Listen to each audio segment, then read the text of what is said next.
नमस्कार दोस्तों, स्वागत है आपका एक बार फिर से हमारे इस चैनल द वास्तुशास्त्र वॉइस पर। दोस्तों, अगर आप भी अपनी लाइफ में कुछ नया सीखने की चाह रखते हैं तो इस चैनल को अभी सब्सक्राइब कर ले। दोस्तों, घड़ी को भूलकर भी इस दिशा में न लगाएं, इससे फैलती है घर में नकारात्मकता। इसी के साथ हम जानेंगे दोस्तों कि आपको कैलेंडर कहां पर नहीं लगाना है, क्या गलती आपको नहीं करनी है, और साथ ही मैं आपको बताऊंगा कि अगर आपके घर में वास्तु दोष है तो कैसे आप जान सकते हैं और क्या उपाय कर सकते हैं जिससे कि वास्तु दोष दूर हो और आपके जीवन से परेशानियां खत्म हो जाएं। तो पूरी जानकारी के लिए इस वीडियो को अंत तक जरूर देखिएगा। दोस्तों, हम सभी के घर में घड़ी का प्रयोग किया जाता है। घड़ी जो बीते समय और आने वाले समय के बारे में हमें सूचित करती है। अगर हमारे जीवन पर सबसे ज्यादा किसी का प्रभाव पड़ता है तो वह है समय। हर किसी का समय एक जैसा नहीं होता। अच्छे और बुरे समय सभी के जीवन में आते रहते हैं। समय चक्र का चलना कायम ही रहता है। समय किसी के लिए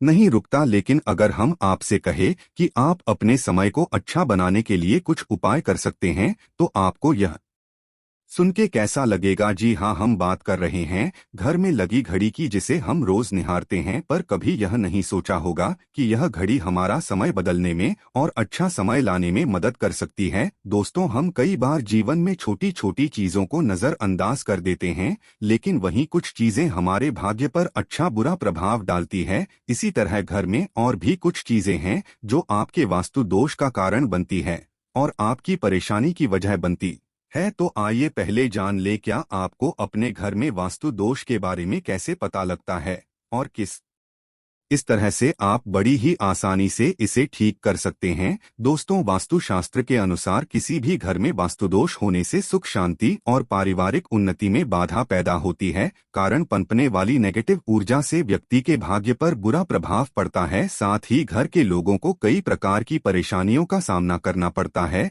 दोस्तों, शास्त्रों के अनुसार अगर हम ये छोटे मोटे उपाय कर लें तो अपने घर में नेगेटिव एनर्जी से छुटकारा पा सकते हैं। तो आइए जानते हैं। लेकिन उससे पहले दोस्तों, आपसे रिक्वेस्ट है कि वीडियो को लाइक करें, अपने दोस्तों के साथ शेयर करें, और अगर आपने अभी तक चैनल को सब्सक्राइब नहीं किया तो सब्सक्राइब करके बेल आइकन जरूर प्रेस कर ले। दोस्तों, नंबर 1, जीवन में तरक्की पाने के लिए रोज पहली रोटी गाय को दें, पीपल को जल चढ़ाएं और चींटियों को शक्कर मिला आटा दे। तांबे के लोटे में जल व लाल चंदन मिलाकर रात को अपने सर के पास रखकर सो जाएं। सुबह उस जल को तुलसी को चढ़ा दें। ऐसा करने से आपकी परेशानियां धीरे धीरे दूर हो जाएंगी।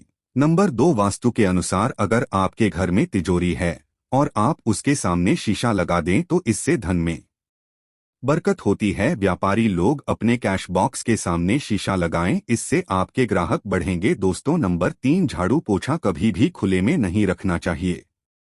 इन्हें सदैव छुपाकर रखना चाहिए और झाड़ू कभी भी रसोई में नहीं रखनी चाहिए। नंबर 4, शौचालय का दरवाजा सदैव बंद होना चाहिए। मानना है कि घर की नेगेटिव ऊर्जा शौचालय में ही वास करती है। ऐसे में अगर शौचालय का दरवाजा खुला रहता है तो नेगेटिव ऊर्जा आपके घर में प्रवेश करती है। नंबर 5, घर में सुख शांति के लिए कपूर को घी में डुबाकर सुबह शाम जलाना चाहिए। इससे घर में वास्तुदोष भी कम होता है और रह रहे सदस्यों के जीवन की परेशानियां दूर होती है। दोस्तों, नंबर 6, दुर्घटना से बचने के लिए शाम को हनुमान चालीसा के बाद कपूर जरूर जलाना चाहिए। नंबर 7, घर में जिस जगह वास्तुदोष हो वहां कपूर की 2 टिकियां रखें। खत्म हो जाने के बाद वहां दोबारा इसे रखें। नंबर 8, सूर्य अस्त के बाद कभी भी किसी को दूध दही या प्याज नहीं देना चाहिए, यह भाग्य में बाधक भी बन सकता है। नंबर 9, घर के मुख्य द्वार पर कूड़ादान कभी भी ना रखें। नंबर 10, घर में टूटा हुआ शीशा कभी भी नहीं होना चाहिए। नंबर 11, अच्छे भाग्य के लिए सुबह नहाते समय पानी में थोड़ा सा कपूर का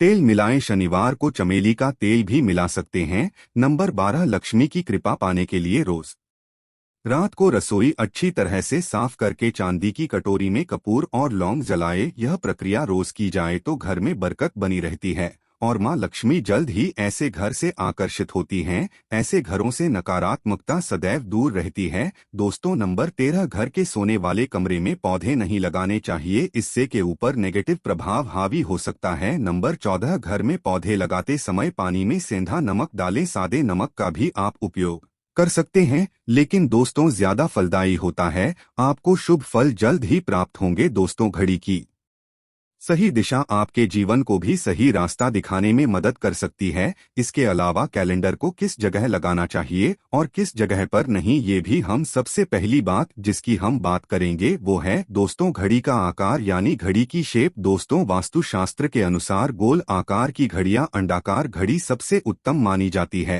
पर आजकल देखा जा रहा है कि बाजार में कई प्रकार की घड़ियां मौजूद है जिसमें घर के सदस्य या भगवान की तस्वीरें और फोटो भी लगी होती है। लेकिन दोस्तों आपको बता दें कि घड़ी के साथ तस्वीरें लगाना बिल्कुल भी सही नहीं है। आपके घर के सदस्यों के जीवन पर समय का प्रभाव देखने को मिल सकता है और भगवान की तस्वीर घड़ी में बिल्कुल भी नहीं लगानी चाहिए, क्योंकि भगवान की तस्वीर को रोज धूप दीप अगरबत्ती और पूजन की आवश्यकता होती है और घड़ी तो कई महीनों तक धूल में पड़ी रहती है। इससे भगवान का अपमान होता है और ये शुभ नहीं माना जाता। हो सके तो घड़ी का आकार गोल और अंडाकार ही पसंद करे। घड़ी का अंडाकार होना हमारी पृथ्वी के आकार को दर्शाता है जो कोर और घड़ी में नुकीले कोने होते हैं और वास्तु के अनुसार नुकीली चीजें नेगेटिव ऊर्जा का संचार करती है। दोस्तों अगली बार जिसका आपको ख्याल रखना है वो ये है कि घड़ी को स्वच्छ रखें, साफ सफाई का ध्यान रखें, धूल ना जमा होने दें और कहीं से भी घड़ी टूटी फूटी नहीं होनी चाहिए। दोस्तों जैसा कि हम सभी चाहते हैं कि हमारे जीवन में सब अच्छा और बेहतर होता रहे, तो उसके लिए हम खुद को संभाले रखते हैं, नए कपड़े और आभूषण पहनते हैं। उसी प्रकार अपने घर की घड़ी को स्वच्छ और नए जैसा ही रखना चाहिए, यानी कहीं से भी टूटी फूटी नहीं होनी चाहिए। समय पर घड़ी पर चढ़ी धूल और जालों को साफ करते रहें, जिससे आपका भाग्य भी धुंधला नहीं पड़ेगा। तो कई घरों में आदत होती है कि पुरानी गाड़ी को बनवाकर ही चलाते रहते हैं। एक जगह नई घड़ी आई तो पुरानी किसी और जगह लगा देते हैं। ध्यान रखें घर में पुरानी या फिर टूटी हुई या धूल चढ़ी हुई और बंद घड़ी तो बिल्कुल भी ना रखें, क्योंकि इससे घर में नकारात्मकता और दरिद्रता का वास होने लगता है। बंद पड़ी घड़ी घर में रखने से व्यक्ति के जीवन में नए अवसर नहीं आते और वह अपने कार्य में कामयाबी प्राप्त नहीं कर पाता। और बात जिसका आपको ध्यान रखना है वह है घड़ी की सही दिशा। घड़ी को कभी भी दक्षिण दिशा में नहीं लगाना चाहिए। दक्षिण यमलोक की दिशा मानी जाती है। काल का अंतिम चक्र यहीं से शुरू होता है, इसीलिए वास्तुशास्त्र में इस दिशा को घड़ी के लिए अशुभ माना गया है। घर में घड़ी को उत्तर दिशा, पूर्व दिशा या पश्चिम दिशा में आप लगा सकते हैं, लेकिन ध्यान रखें कि घड़ी को कभी भी मुख्य द्वार, कमरे के दरवाजे या आने जाने के लिए उपयोग किए जाने वाले दरवाजे के ऊपर कभी भी नहीं लगाना चाहिए। इससे समय आपके आने जाने की गति और दिनचर्या पर पड़ सकता है।